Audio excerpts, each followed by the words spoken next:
आदेश जय श्री महाकाल मिश्रा जी। देखो जी, एक सवाल और पूछना था कि जैसे लोग कहते हैं कि जिन्न इस्लामिक होता है, कई जगह मैंने सुना कि नहीं भाई ये हिंदू जिन्न है, मुस्लिम, क्या अंतर होता है? जिन्न क्या हिंदी का पिशाच वर्जन है, जैसे उर्दू में जिन्न, क्या अंतर? जिन्न और पिशाच में क्या अंतर है? देखिए, सबसे जो एक विषय है कहने का तात्पर्य है, तो जिन्न को जो ज़्यादातर जोड़ा जाता है वो ज़्यादातर आत्मा से जोड़ा जाता है। कहा जाता है जिस तरीके से सनातन में या सनातन संस्कृति में आत्मा है, उसी तरीके से दूसरे धर्म में जिन्न है जी। लेकिन अब अगर देखा जाए तो कई बार ये भी कहा जाता है कि जो चुड़ैल हैं या भूतनी पिशाचनी हैं जी, इनका भी अपना जीवन होता है। कई गांवों में ऐसी किंवदंतियां हैं और कई बुजुर्गों का ऐसा दावा भी रहा है कि ऐसा संभव हो सकता है, ज़्यादा मत टिकिए, पीछे भी हो सकता है। अच्छा, सॉरी, है ना। तो कहने का तात्पर्य है वो एक अलग जीवन है और हम क्या है, जब हम किसी जीवन में जाते हैं तो हमें उसको जीने में मज़ा आने लगता है। ठीक है, तो जिन्न जो विषय है वो इसी तरीके का विषय है। कहने का तात्पर्य ये है कि जो दूसरे धर्म है, दूसरे धर्म की हम एक ऐसा नहीं है कि हम सब जान लेंगे, हम कुछ हद तक जान लेंगे। तो कहने का तात्पर्य ये है कि जो जिन्न है वो भी आत्मा जैसे ही होते हैं, लेकिन उनकी जो पावर्स है वो थोड़ी सी अलग होती है। अब इसमें 3 शब्द हैं, जिन्न, जिंद, जिन्नात। अच्छा जी, अलग है। हाँ, जिन्नात काफी सुना है। जी जी। जो जिन्नात हैं ये उसी तरीके से हैं जैसे इसमें यक्ष हैं। जिस तरीके से यक्ष होते हैं वैसे ही दूसरे धर्म में जिन्नात होते हैं, है ना। और जो जिन्न हैं वो अलग होते हैं और जो जिंद हैं वो अलग होते हैं। तो इनमें एक बहुत व्यापक सी चीजें हैं जिसमें लोग उलझ जाते हैं। अच्छा, जो आमतौर पे स्त्रियों को ये पकड़ते हैं तो ये कौन होते हैं? जिन्न पकड़ता है या ये जिंद पकड़ता है या जिन्नात पकड़ता है? देखिए, पहली चीज तो ये भ्रांति है कि जिन्न या जिन्नात या जिन्न स्त्रियों को पकड़ते हैं। जैसे कि किसी भी उसमें आप चले जाइए, जैसे भूत है तो उसमें भी उसका जो एक तरीके से स्त्री तत्व स्वरूप है ऊर्जा का वो है, तो वैसे ही जिन्न है तो उनमें जिन्नी भी होती हैं। और जब जिन्नी होती हैं तो वो किसी महिला को क्यों पकड़ेगा, वो किसी महिला को क्यों पकड़ेगा? लेकिन अब बात ये वही वाली बात आ जाती है कि अगर हाँ कोई कहे, मानिए आप यक्ष हैं जी, ठीक है, और आप कोई ऐसी बात करें कि आखिर ये सारे मनुष्य चोरियां क्यों करते हैं जी। आप मानिए यक्ष हैं और आप कहें कि ये सारे जो मनुष्य हैं ये चोरियां क्यों करते हैं जी, तो आपका प्रश्न ही गलत हो गया ना। बिल्कुल। आपकी अवधारणा मनुष्यों के लिए ऐसे बनी है। चोरी सारे मनुष्य नहीं करते हैं, चोरी कुछ ही करते हैं और वो कुछ जो होते हैं उनकी कैटेगरी होती है कि वो हैं ही गलत, ठीक ना। तो इसका कोई एक वर्ग नहीं है कि कौन से जिन्न ऐसा करते हैं।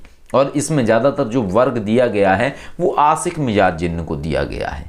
ठीक है, आशिक मिजाज को आप एक तरीके से समझ लीजिए कि मनुष्यों में कामुक मनुष्य होता है, वैसे ही आशिक मिजाज जो जिन्न होते हैं उनकी कैटेगरी होती है ये। और उनकी कैटेगरी क्या है? चूँकि हवा है वो दिखेंगे नहीं, ज़्यादातर में यही है। तो हवा है तो वो उस पर कब्जा और आधिपत्य जमा लेते हैं, और जब आधिपत्य जमा लेते हैं तो होता क्या है उस केस में कि उस स्त्री की या उस लड़की की या महिला की शादी नहीं हो पाती है, शादी पे रोक लगा देंगे। दूसरी चीज़ क्या होगी, कुछ केसेस ऐसे होते हैं जिसमें फिजिकली चीज़ें पता लगती हैं। कहने का तात्पर्य ये है कि जिसके ऊपर भी ऐसी चीज़ का कब्जा होगा उसे कुछ दिखाई नहीं देगा, लेकिन कहीं ना कहीं एक सेक्सुअल तरीके का उसको आभास होगा या फीलिंग होगा कि कोई तो है जो उसको छू रहा है या उसके शरीर में उत्तेजना को प्रकट करने की चेष्टा कर रहा है। वो जो भी है वो इंडिविजुअल होगा। लेकिन ऐसा नहीं है इंडिविजुअल है तो नहीं नज़र आएगा। नाइट विजन कैमरे में ये चीज़ें कई बार स्पष्ट तरीके से नज़र आ जाती हैं, लेकिन स्पष्टता का मतलब ये है कि वो आकृति दिखेगी आपको। अच्छा, एक शैडो दिखेगी, आकृति दिखेगी, या एक एनर्जी दिखेगी या एक साया दिखेगा, ऐसी इनकी चीज़ें नज़र आती हैं तो होती हैं। और ये ज़्यादातर जब भी होती हैं जब एनर्जी लेवल कम हो व्यक्ति का। और कहीं ना कहीं एक और बात है कि जो व्यक्ति होता है तो व्यक्ति हमेशा अपने तत्व की तरफ आकर्षित होता है कहीं ना कहीं। अच्छा, अगर कोई विचारधारा वाला कोई ऐसा व्यक्ति है जो बहुत पूजा पाठ करने वाला है, बहुत सारी तंत्र विद्या जानने वाला है, दिन भर वो व्यक्ति साधना करता है, तो उसके ऊपर कोई ऐसी निगेटिव एनर्जीज कैसे आएगी, मानते हैं ना इस बात को। तो कहीं ना कहीं कहने का तात्पर्य यह है कि जब आपकी विचारधारा उस कैटेगरी की होती है तभी आपसे चीज़ें जुड़ जाती हैं उस लेवल की। कोई अच्छी सोच वाला व्यक्ति है तो उससे अच्छी आत्मा जुड़ेगी। जी जी। कहने का तात्पर्य यह है कि कोई, मान लीजिए पुरुष को हम ले लेते हैं, क्योंकि हमें विवादास्पद बात नहीं करनी है, पुरुष को ले लेते हैं। कोई पुरुष है जो 24 घंटे कामुक बातें ही सोच रहा है, कामुक बातें ही सोच रहा है, तो जो उसके ऊपर जो इंडिविजुअल तरीके की एनर्जीज अट्रैक्ट होगी वो होगी जो अतृप्त है। अच्छा जी। जिसकी तृष्णाएं हैं, जी जी, जिसकी इच्छाएं पूर्ण नहीं हो रही हैं, वही तो अट्रैक्ट होगा ना।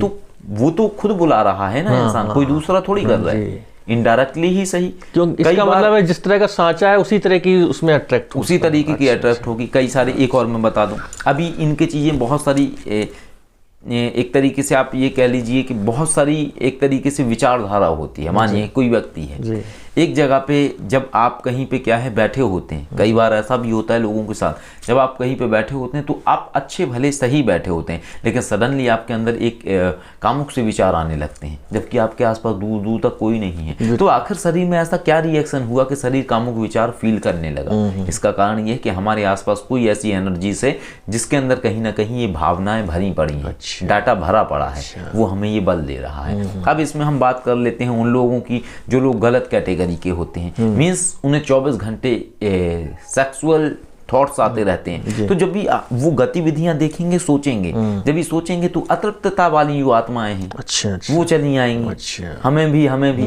कंट्रोल करेंगी, वो प्रेरणा देंगी, जो वो करना चाहता है वो करेगा, बल उनको भी मिलेगा। तो अदृश्य दुनिया में बहुत कुछ होता है जो हमारी आंखों के बाहर का विषय है, ये बिल्कुल वैसे ही समझिए। लेकिन कोई चीज़ एक ही आधार पर आधारित नहीं है कि जैसे एक व्यक्ति थे, वो अपना क्या है कि रोज अपना वैवाहिक क्रिया करते रहते थे पत्नी के साथ, और हमें कहते थे गुरुजी वो हमसे मसान करवा रहा है, ऐसा है ना। तो ऐसा भी नहीं होना चाहिए।